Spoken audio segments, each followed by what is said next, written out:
Hello students, what's up? Today we will discuss a new topic. The topic is dimensions. That is dimension of a physical quantity. Physics में हम लोग dimensions पढ़ते हैं.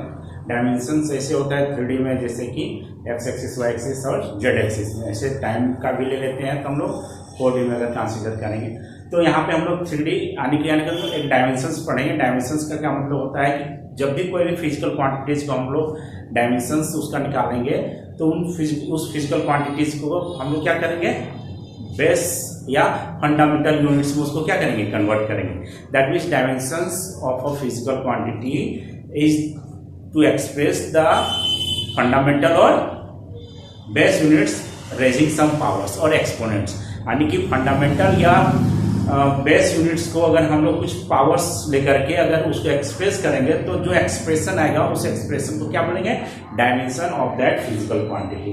तो यहाँ पे वही लिखा गया है, dimensions that is when a physical quantity is expressed in terms of 7 fundamental और base units raising some powers और exponents, then the expression so obtained is called the dimension of that physical quantity.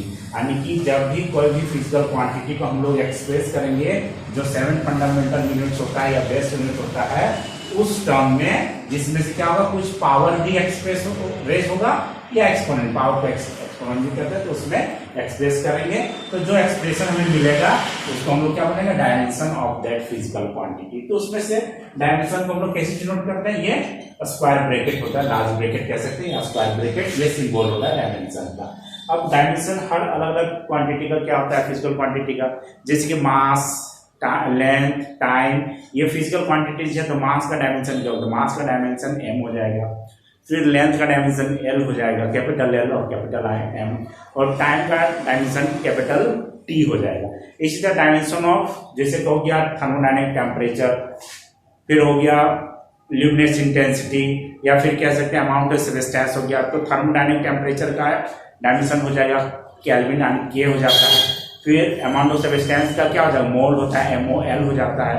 और ल्यूमिनेस intensity का होता है candela, जिसको हम लोग CD denote करते हैं, CD दैट इज कैंडेला.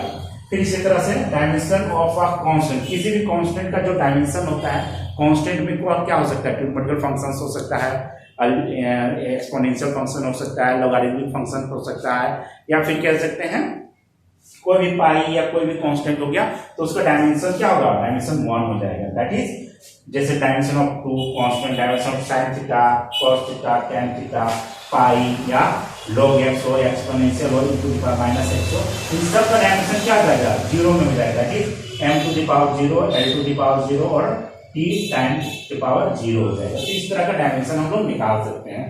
तो ये कुछ रूल से डायमेंशन का, तो डायमेंशन अलग अलग फिजिकल क्वांटिटीज का अलग अलग होता है. तो डायमेंशन लिखने के लिए हमें क्या स्टेप आना चाहिए, तो स्टेप आना चाहिए कि सबसे पहले जिस फिजिकल क्वांटिटी का हमें डायमेंशन लिखना है उस फिजिकल क्वांटिटी के लिए हमें फॉर्मूला पता होना चाहिए.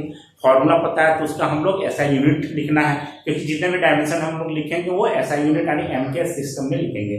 तो यहाँ पे वही चीज लिखा है कि to write the dimension of a physical quantity we first need the physical formula. वो फिजिकल फॉर्मूला क्या होता है उस फिजिकल क्वांटिटी के लिए, of that physical quantity, and thereafter we have to know or write the SI unit for that formula. उस formula के लिए हमें क्या निकालना है, SI यूनिट पहले लिखना होगा, उसके बाद से फिर डायमेंशन हम लोग लिख सकते हैं. जैसे dimension of what, dimension of speed. Speed का डायमेंशन अगर निकालना है तो first of all speed equal क्या होता है, speed equal to the distance by time या डिस्प्लेसमेंट बाय टाइम. अगर वेलोसिटी निकालना है तो डिस्प्लेसमेंट हो जाएगा, डिस्प्लेसमेंट में भी z का साइन आ जाएगा. तो ये ऐसा यूनिट क्या हो जाएगा, ऐसा यूनिट डिस्टेंस का क्या हो जाएगा, मीटर हो जाएगा. एंड ऐसा unit for time is second, तो मीटर पर सेकेंड हो गया. तो सिंबॉलिक हम लोग ये लिखेंगे कि स्पीड का क्या हो गया, dimension of speed that is dimension of metre per second. ये dimension of metre per second, metre किसके लिए, मीटर लेंथ के लिए. तो लेंथ के लिए क्या करेंगे, l टू पावर 1 लिखेंगे और क्या डिवाइड यानी कि पर मीटर पर सेकेंड है. तो T माइनस 1 हो जाएगा, दैट इज L1 लिखा नहीं जाता है, सिंपली इसको लिखेंगे L T minus 1। This is the dimension for speed. फिर इसी तरह डायमेंशन फॉर एक्सेलरेशन लिख सकते हैं। तो एक्सेलरेशन इक्वल कितना होता है? एक्सेलरेशन होता है change in velocity per unit time. तो चेंज इन वेलोसिटी, वेलोसिटी क्या होता है? मीटर पर सेकेंड और टाइम का फिर सेकेंड हो गया है, क्या मीटर पर सेकेंड स्क्वायर लिखेंगे, या मीटर सेकेंड माइनस 2 लिखेंगे। जब ये ऐसा यूनिट हो गया तो इसका डायमेंशन आप क्या लिखेंगे? So dimension of acceleration is what? Dimension of acceleration m, यहाँ पे मास है तो m0 ले लेंगे, और मीटर के लिए क्या ले लेंगे? L1 ले लेंगे, और सेकेंड T माइनस 2 ले लेंगे। इसको हम लोग इस तरह से सिंपल लिख सकते हैं m0 L T माइनस 2। ये हो गया एक्सेलरेशन। इसी तरह फोर्स का अगर हमको डायमेंशन निकालना है, डायमेंशन फॉर फोर्स, तो what is force? Force equal to mass into acceleration. फिर इसका एसआई यूनिट क्या हो जाएगा? इसका एसआई यूनिट मास के लिए क्या हो जाएगा? केजी, और एक्सेलरेशन का हो जाएगा मीटर सेकेंड माइनस 2 हो जाएगा, जो कि हम मीटर सेकेंड माइनस 2 हो जाएगा एक्सेलरेशन के लिए। सो dimension for force is KG के लिए क्या हो जाएगा? m हो जाएगा, मीटर के लिए L हो जाएगा, और T माइनस 2 हो जाएगा, that is ml T minus 2। This is the dimension for force. तो ये क्या हो गया? जब ये F dimension of force is equal to, इस तरह इक्वल टू साइड जब आ जाता है तो ये क्या आ जाता है? इक्वेशन आ जाता है। कैसा इक्वेशन आ जाता है? This is called the dimensional equation. और डायमेंशन एक्सप्रेशन क्या होता है? तो डायमेंशन एक्सप्रेशन होता है जैसे डायमेंशन ऑफ वॉल्यूम, वॉल्यूम का डायमेंशन, जैसे कि डायमेंशन वॉल्यूम का इस तरह का लिखेंगे तो वो इस तरह का आ जाएगा, that is dimension for volume. क्या हो जाएगा? वॉल्यूम क्या होता है? मास और वॉल्यूम डेंसिटी आ जाता है, दैट इज वॉल्यूम का हो जाएगा मीटर क्यूब लेंथ, जैसे कि LDH ये होता है length into breadth into height. तो ये क्या हो जाएगा? मीटर का क्यूब हो जाएगा। तो मीटर का क्यूब हो जाएगा तो L क्यूब हो जाएगा। तो L cube, simply L cube लिखेंगे तो ये क्या आ जाएगा? This is the expression for volume. और इक्वेशन अगर यहाँ पे लिखेंगे तो इक्वेशन आ जाएगा क्या? वॉल्यूम का इक्वेशन। दिस इज वॉल्यूम को भी वॉल्यूम, वॉल्यूम का डायमेंशन हो जाएगा दिस L क्यूब, और दिस इज द इक्वेशन। यानी कि LHS RHS जब भी रहता है ना, LHS और RHS जब भी रहता है तो क्या आ जाता है? इक्वेशन हो जाता है। जब एक टर्म होता है तो उसको हम लोग क्या बोलेंगे? एक्सप्रेशन बोलेंगे। तो डायमेंशन इक्वेशन और डायमेंशन एक्सप्रेशन होता है जो इक्वेट करते हैं। इक्वेशन में क्या होता है? इक्वेशन में होता है कि बाय पुटिंग द फंडामेंटल और base units raising some power, और इक्वेट करते हैं किसी भी फिजिकल क्वांटिटी को किससे? फंडामेंटल जो बेस यूनिट से। और जो इक्वेशन हमें जो ऑब्टेंड होता है उस इक्वेशन को क्या बोलते हैं? डायमेंशनल इक्वेशन बोलते हैं। तो इसी तरह का अलग अलग फिजिकल क्वांटिटीज का हम लोग डायमेंशंस लिखेंगे तो अलग अलग डायमेंशंस के कौन कौन सा हो सकता है? जैसे नेक्स्ट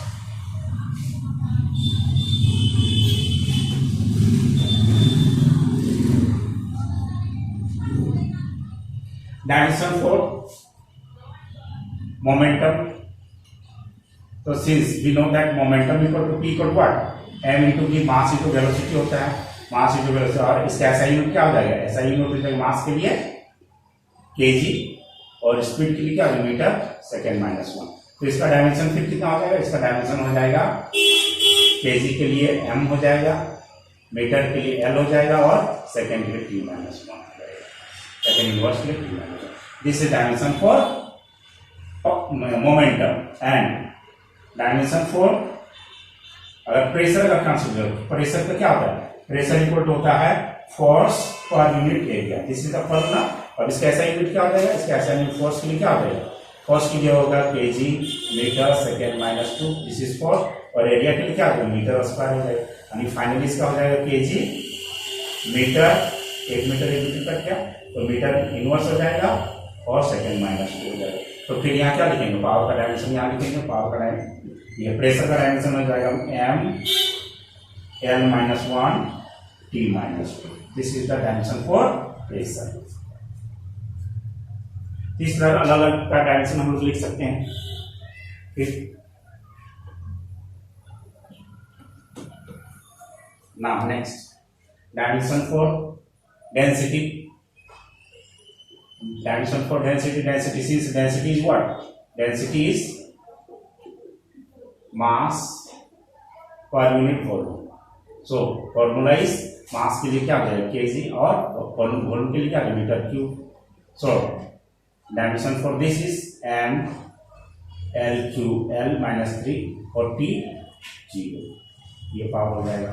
डायमेंशन फॉर डेंसिटी, फिर डायमेंशन फॉर अलग अलग हम लोग डायमेंशन निकाल सकते हैं, जैसे डायमेंशन फॉर वर्क एनर्जी, या फिर torque, dimension for current density, dimension for current, या फिर कैसे dimension for electric field, dimension for capacitance, dimension for elastic modulus of elasticity, dimension for coefficient of rigidity कह सकते हैं, या डायमेंशन फॉर ये कोएफिशिएंट ऑफ विस्कोसिटी ईटा जो होता है, इन सब का डायमेंशन हम लोग निकाल सकते हैं। तो यहाँ पे सब दिया गया डायमेंशन फॉर वर्क के लिए, डायमेंशन फॉर वर्क। तो since work is your what, work is force into displacement, ये होता है। फोर्स का क्या आ जाएगा केजी मीटर सेकेंड -2, और डिस्प्लेसमेंट के लिए क्या आ जाएगा फिर मीटर हो जाएगा। That means KG metre square second -2, तो इसका डायमेंशन हो जाएगा केजी के लिए एम एल स्क्वायर और second -2 plate D -2। This is dimension for work और energy. Dimension for energy, energy का भी यही होगा। जितने टाइप ऑफ एनर्जी होगा पोटेंशियल का भी यही डायमेंशन हो जाएगा। फिर डायमेंशन फॉर हम लोग टॉर्क निकालेंगे। Dimension for torque, torque equal what, torque equal होता है फोर्स और परपेंडिकुलर डिस्टेंस लिख सकते हैं। यानी फोर्स और, तो ये टॉर्क का क्या होगा डायमेंशन, फोर्स और डिस्प्लेसमेंट की एक तरफ है, तो इसका भी डायमेंशन क्या आ जाएगा, वर्क का जो डायमेंशन होता है वर्क का डायमेंशन कितना हो गया, यानी एनर्जी का जो डायमेंशन होगा वही टॉर्क का डायमेंशन हो जाएगा, क्योंकि टॉर्क का फॉर्मूला ही होता है फोर्स इनटू परपेंडिकुलर डिस्टेंस होता है। फिर इसी तरह से हम लोग निकाल सकते हैं एनर्जी का, ये करंट डेंसिटी का, करंट डेंसिटी जैसे डिनोट करते हैं, और करंट डेंसिटी कितना होता है, करंट डेंसिटी होता है current I by A, current per unit area. इसका ऐसा यूनिट क्या नहीं, करंट के लिए क्या आ जाएगा एम्पियर, और एरिया के लिए मीटर स्क्वायर, यानी कि इसका आ जाएगा एम्पियर के लिए एम्पियर ही लिखेंगे। Dimension for this, that is dimension for current density is ampere और एल माइनस मीटर स्क्वायर के लिए क्या हो जाएगा -2 हो जाएगा, यानी कि L -2। This is the density, current density. And इसी तरह से हम लोग पावर का भी निकाल सकते हैं। पावर इक्वल क्या होता है, फोर्स इनटू वेलोसिटी, ये लिख सकते हैं, और इसको लिख सकते हैं वर्क पर यूनिट टाइम, ये भी पावर होता है। तो वर्क पर यूनिट टाइम होगा, वर्क का क्या होगा, वर्क का ऐसा यूनिट या वर्क का डायमेंशन हो जाएगा कितना, वर्क का this is the dimension for work, और इसको टाइम से डिवाइड कर देंगे, तो टाइम से डिवाइड कर देंगे तो कितना हो जाएगा एम एल स्क्वायर टी -2 को टाइम से डिवाइड कर देंगे, dimension, this is dimension for power. So this becomes m l square t -3. So this is the dimension for what? Dimension for power. Now next और पढ़ेंगे दोस्तों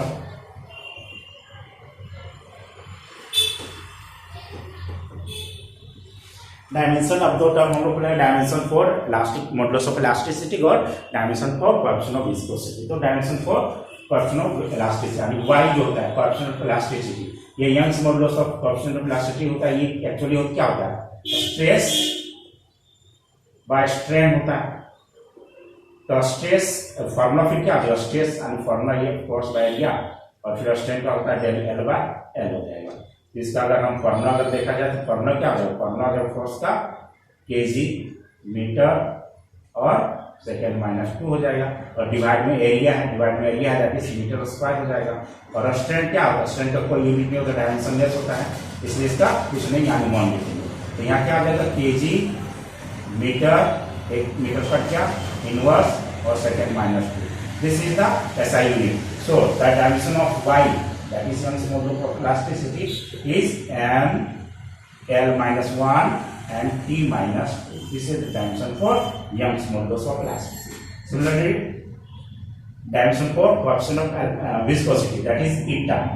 तो eta का dimension क्या होता है, eta का डायमेंशन लिखने के पहले हमें चाहिए कि eta एक्चुअली क्या होता है। तो सिर्फ फोर्स जो होता है विस्कस ड्रैगिंग फोर्स बोलते हैं या विस्कस फोर्स बोलते हैं। तो विस्कस फोर्स जो होता है वो होता है कितना 1 बाय, या इसको हम फोर्स बाय एरिया लिखेंगे, और change in velocity with respect to, यानी इसको वेलोसिटी ग्रेडियंट बोलते हैं, वेलोसिटी ग्रेडियंट।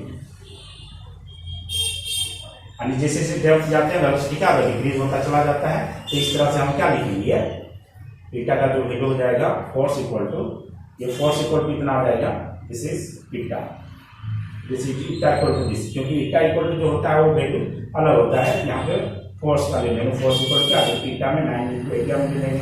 दैट मीन्स यहाँ पे सीधा सीधे हम लोग फॉर्मूला याद रख सकते हैं, ईटा इक्वल टू माइनस लेना है। तो डायमेंशन इसका क्या होगा, ईटा का डायमेंशन हो जाएगा, ईटा का डायमेंशन फोर्स की डायमेंशन, फोर्स का डायमेंशन कितना हो जाएगा, फोर्स का डायमेंशन केजी मीटर सेकेंड -2 और एरिया का क्या है मीटर स्क्वायर हो जाएगा। इनटू में क्या है ये वेलोसिटी, वेलोसिटी क्या मीटर पर सेकेंड होता है और ये क्या है लेंथ, लेंथ का क्या है मीटर हो जाएगा। क्या मीटर मीटर कट जाएगा, 1 मीटर यहाँ से कट जाएगा, यहाँ क्या बच जाएगा केजी बच गया, सेकेंड -2 बच गया, एक नीचे मीटर बच गया, इनटू में 1/सेकेंड बच गया। दैट मीन्स अगर ओवरऑल देखा जाए क्या आ जाएगा केजी मीटर इनवर्स और सेकेंड -3 आ जाएगा। Therefore, dimension for eta is written as m l -1 and d -3. This is the dimension for coefficient of viscosity. तो थैंक यू फ्रेंड्स, आपको ये वीडियो कैसा लगा आप शेयर करें, सब्सक्राइब करें और बेल बटन को प्रेस करें ताकि नया वीडियो जब भी मैं अपलोड करूं आपको नया वीडियो मिलता रहे।